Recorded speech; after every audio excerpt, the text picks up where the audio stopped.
Well, hello everyone. This is Dr. Eileen, and this is kind of a special medicine walk. And for those of you who are listening in on Blog Talk Radio, this is Healing House Radio. So, as some of you may know, I am a reverend for a church called the Universal Church of the Master. And in fact, I am the current president. It is a church that has existed since 1908. And its focus is that each person has their own unique path and should be encouraged to pursue and discover that path. And maybe it relates to an established faith, or maybe it's something unique and totally new. And it's a church that has no dogma other than, to treat people kindly, to show respect for other traditions and other faiths, and to be able to encourage people not just to pursue what they believe, but also to empower people by allowing them to become reverends and focus their faith on their belief system. So it is a really kind of a different type of church environment. And I'm very honored that, as after 110 years, not only is it still here, but it still serves the communities, really internationally. So I was asked to do a talk for one of the local charters that I produced the video for their virtual Sunday service. And it had to do with the 3 ways that Creator answers prayers. And I considered kind of, thinking back and forth as to whether or not I wanted to share that with you. And honestly, I really felt that the things that I shared that were very important to me, very personal for me, I felt that it was something that was in fact a part of changing and reclaiming 2020. And so what I'm going to be doing is I'm going to be sharing the video that I shared with them. So please enjoy. It's a little under half an hour, so it's goes a little bit longer, but not by a whole lot. But I really think that you'll get a lot out of it. And whatever faith you hold, whatever belief system you have, first off, blessings to you for that. And this isn't about changing anybody's mind. It's simply about offering an idea as to why things happen the way they do and how our faith fits into that. So I hope you enjoy it. And if you have any questions, comments, or concerns, please leave them in the comments section. And you can also reach me through the links that are in the description. So please enjoy.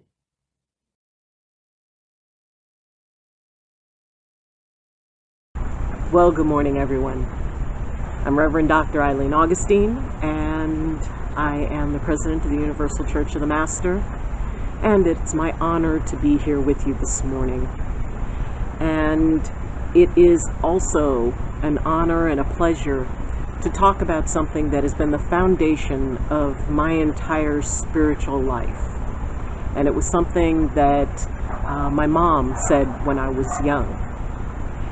And that was that God answers prayers in 3 ways. First, no. Because what you're asking for isn't what's best for you, and I only want what's best for you. And I'm willing to risk you being upset with me until you figure out that really this was the best possible answer I could have given you. The second way God answers prayers is not yet. Because even though I know that you want something to change, and I'm sorry that you're suffering, if you wait a little bit longer, you'll realize that there's an extra gift in you showing this patience, and it will end up being exactly what you need when you need it. And the third way that God answers prayers is, I thought you'd never ask. And this has been especially important to me because of the experience that I had of evacuating. And, I'm right here next to the river. And none of this was supposed to be here. None of this was supposed to still exist. And we were told that, the fire was too close and that nothing would be saved.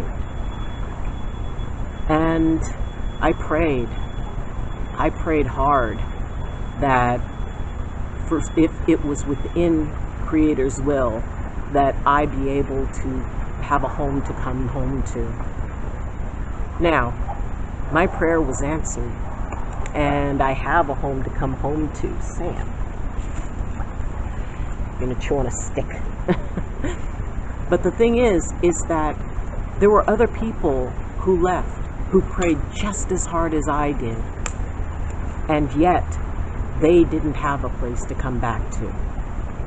And I've been talking to friends and neighbors up here, and those who lost their homes, it's like, did I not pray enough? Why did God answer your prayer and not mine? Did I pray wrong? And one person was even told by someone who I would like to think did not intend to be that cruel, but who said, well, maybe you prayed to the wrong God, or maybe you prayed in the wrong religion. Sometimes the answer is no. And it's not because we did anything wrong. It's not because we're being punished. It's not because our karma is bad. Sometimes things just happen. And I don't think there's any of us who has said a prayer and got the answer yes immediately on every prayer they did.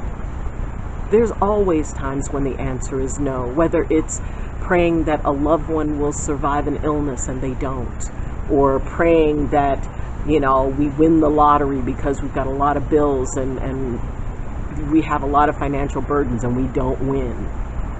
We can make vision boards, and we can pray, and we can meditate, and we can manifest and positively visualize, and the answer remains no. And the answer remains no, not because Creator doesn't love us.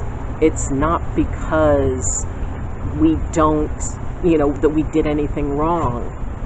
It's because that in the big picture, further down the line, something will come and something will happen that will make that no make sense. And we'll understand that we needed to hear no. And it's hard. It really is so hard. Because, it's like, well, aren't you there? Aren't you there, God? Aren't you there, Creator? Why wouldn't you answer my prayers? Why would you answer someone else's? Of all the people that win the lottery, there are millions who didn't, who prayed very hard for it, who manifested, who did everything they knew. And it doesn't mean that you did anything wrong. It just means that that is not what serves you best. And I always go back to the idea that I can hear, when I want something really bad and the answer's no, and it turns out it didn't happen, and I think to myself, did I do something wrong? And I hear a little whisper in my ear saying, I love you. You didn't do anything wrong, but I need you to trust me. Can you do that? And it'll all make sense. I lost my home, the home that my parents had purchased in 1970, the home that 3 generations of my family had lived in, and the home my sister left this life in. And it was because it was in the whole subprime loan thing. And I applied for a loan modification, and I put in my prayers and I put in everything, and I got the response, and the answer was no.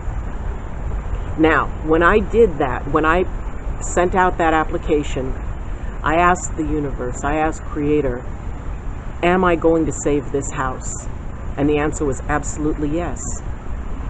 And then something made me ask, am I going to live in it? And the answer was absolutely not. So when I got the notification that the house wasn't saved and that I would end up losing the home, I said, hey, you said that I would save this house. And there was a pause, and the answer that came was, you will, by giving it up, because you don't love this house anymore. All you see are its flaws. All you see are the burdens that it creates in your life. All you see is the ways that you are not happy with it. And this house deserves to be loved. This house has a spirit. And I realized that that was true. I had stopped loving that house. I kept it out of obligation. I kept it because I believed that I had to, in order to honor my family and not to honor my parents. But when I thought about it, no, I didn't want to be there. And the house could feel it. And there had not been laughter in that house in a very long time. And so, by giving it up, I would save it. But I did ask, because, I always feel I've got the right to ask. It's like, well, why didn't you explain that? Why didn't you tell me that? And the answer was, we gave you the answer. You attached the story to it that you wanted to attach. And I thought, fair enough. That makes sense.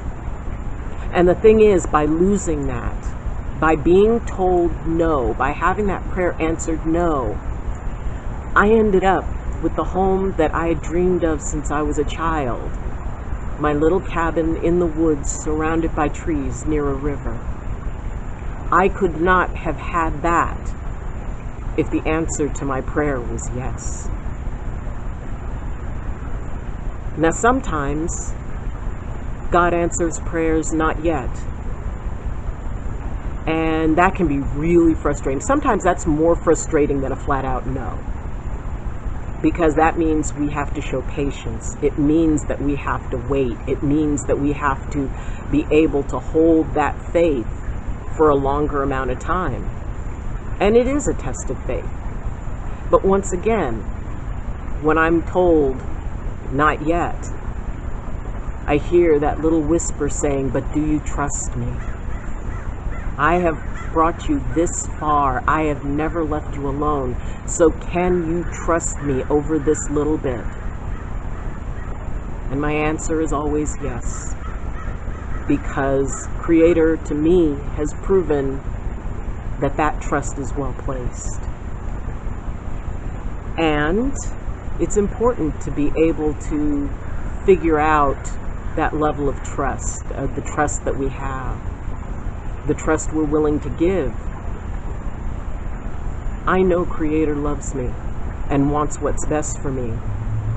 And the best part is, Creator knows what's best for me even when I don't. When I'm caught up in a moment, when I want something to happen because it's what I want in that moment.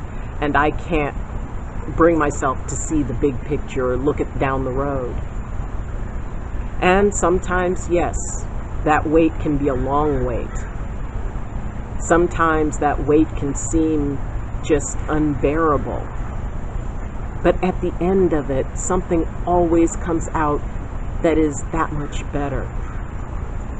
I remember back when I was in my 20s. I was in, my mid-20s. And I went and saw a psychic at the Renaissance Fair. Her name was Rebecca. And she was amazing. The first time she did a reading for me, she told me something was going to happen in 72 hours. And it was almost exactly 72 hours. This thing that there was no way it could have happened. And then the next time I talked to her, she told me that I would step up into my spiritual power. That I would step up into my spiritual power in my mid-40s. So I had to wait 20 years. So I figured it's like, I'm going to be in my mid-40s when this prediction comes true, that suddenly I would, because at that time I was not involved in any spiritual practices. I was not involved in anything like what I do now. And she told me that this would be my life, but it would take 20 years for it to happen. Well, 20 years later, it was exactly the way she said it would be. And it's funny because I could have made other choices during that time. That was one possibility. It was one chance out of all of the possibilities of the paths that my life would go. And that was the one that I wanted. And that was the one that happened. And I know that that happened because Creator set it into motion to make sure, okay, 10 years down the line, these doors are going to open for her. 20 years down the line, this is what's going to happen. And it's, it was very much about things that I chose, because at that time, I was married, and, we were just, it was right before we started having children. And my life wasn't about that. And yet, Creator knew. Creator had already seen all the things that would be set into motion that would change the direction of my life forever, really. And I was willing to trust in that. And when you can trust that even if you don't get what you want, even if you don't feel that sense of Creator's presence in your life, that you feel you're alone, you're not. Creator is there. Creator is present. And my mom, who had a lot of my favorite sayings, another one of her sayings was, I don't know what's in the big book, but I will always trust the one who wrote it. And she was a woman of profound faith. Even when, when my sister was sick, well, actually when my dad was sick, and my mom prayed for him to get well, and he passed. And my sister was sick, and my mom prayed for her to be well. Everybody prayed for her to be well, and she passed. And then when my mother became sick, and she prayed for her to be able to be well and to help raise her grandchildren.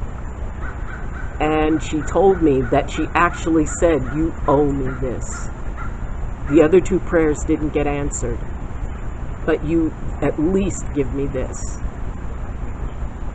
And she passed.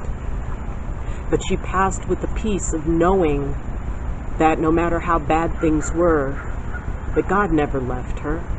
God was there for her. And God trusted her so much to understand what it meant to be told no. That it doesn't mean that God didn't love her. It didn't mean that God wasn't there for her. It meant that God was there even closer, because I think when we are told no, when we have to face those hard times in life, when we have to face loss, I think those are the times that God is closest to us than any other time. Because Creator, my vision of Creator, has never left me alone, even when I turned my back on Creator. When I said, you know what? You took 3 members of my family. As far as I'm concerned, we're done.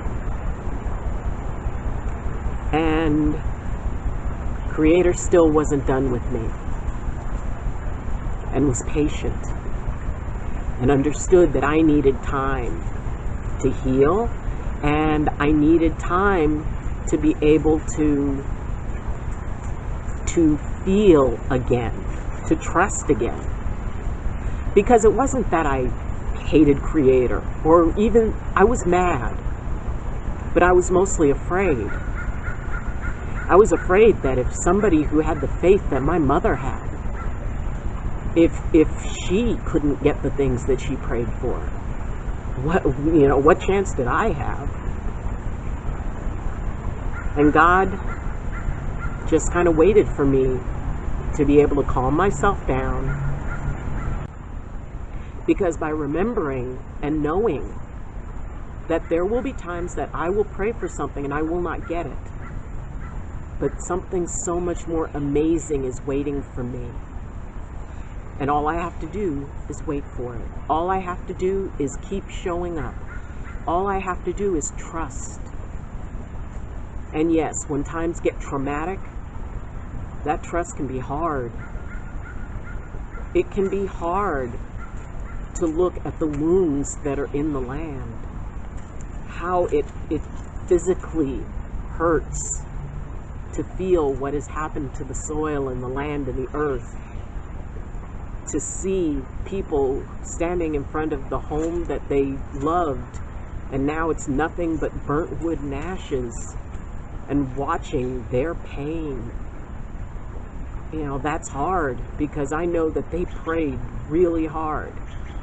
The firefighters who were out fighting the fires, knowing that their own homes were burning, and yet stayed to save the mountain and save everyone else. Our prayers are always answered. It's just not always yes. Because like I said, like a good parent, Creator knows that sometimes we need to understand what it means to be no. We need to understand what it means to struggle and to suffer and to have to trust in our faith. I know that wherever my path leads me, Creator's going to be there, right next to me, where they've always been. And through hard times, through traumatic times, we were never promised a pain-free life. And I believe that the pain we experience has a meaning. It's there to teach us something. And sometimes the burnt hand teaches best. Sometimes it's important to just understand we need to trust.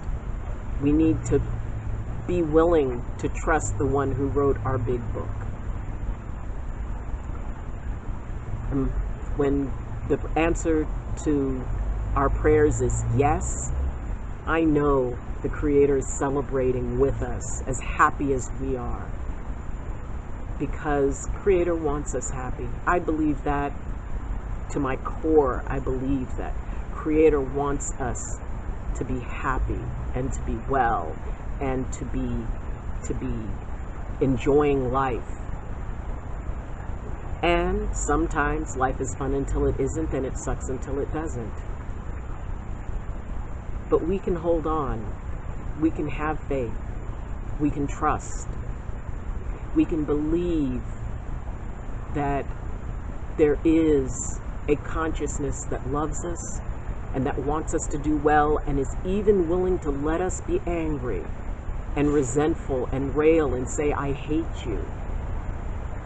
Because God knows that ultimately we will realize that things happen for the best. We will realize that even though it was painful, sometimes life is painful. And that certain things, the end of, our time here on earth, we will all experience that.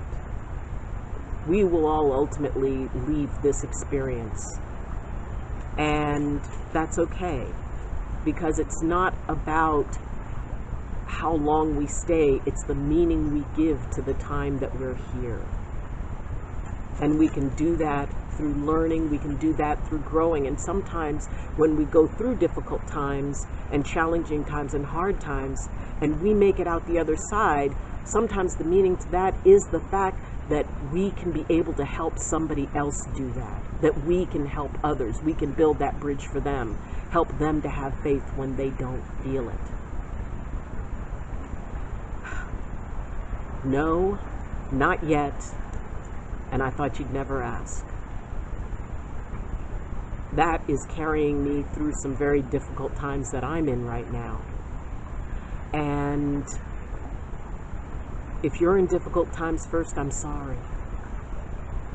And know that you are loved. Know that you are not alone. Know that you are not abandoned. And please, please, please know that you didn't do anything wrong. You're not being punished. It's just we're not meant to get everything we want, because ultimately it's not about getting everything we want. It's about getting what we need. And we can do this with Creator, with one another, with community.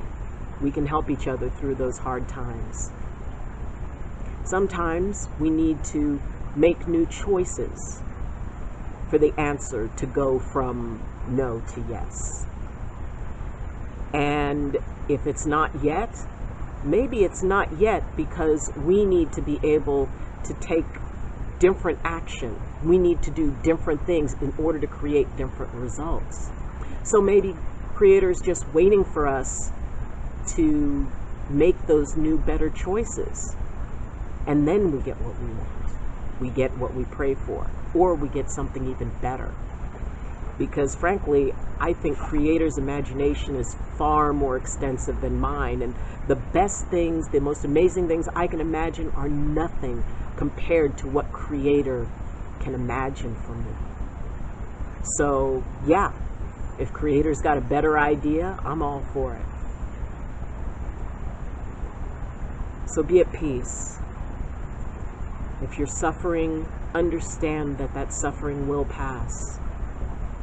Understand that there is someone who is carrying that light for you, and who, when you reach the point when it's right, will give you everything that you need. And know that you're not alone. So thank you. Thank you for joining me in this moment, in this place, in this space. And I wish you every possible blessing and every possible prayer that will make you happy. Just be willing to have the peace to know that if it's one of the first two answers, maybe it's just waiting for you to be able to do something new, for you to take a step.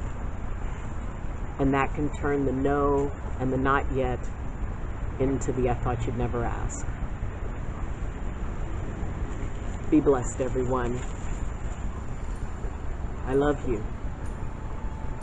And I wish you every blessing from my heart to yours.